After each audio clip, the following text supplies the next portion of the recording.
un Ford Fiesta, que nos lo trajeron porque hacía un ruido muy extraño en las mañanas, al encender en las mañanas. El problema estaba en el motor de arranque, generaba un sonido muy feo en las mañanas.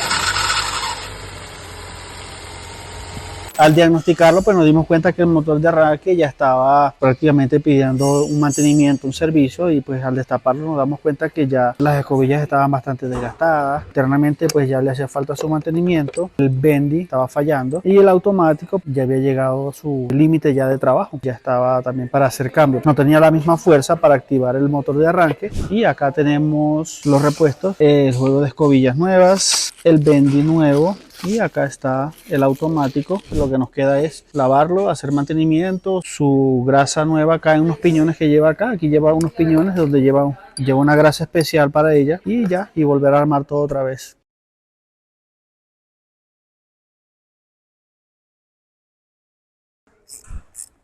Bueno, antes de instalarlo vamos a hacer una prueba acá afuera. Verificamos de que tanto el automático como las escobillas estén trabajando bien, que hagan bien su contacto.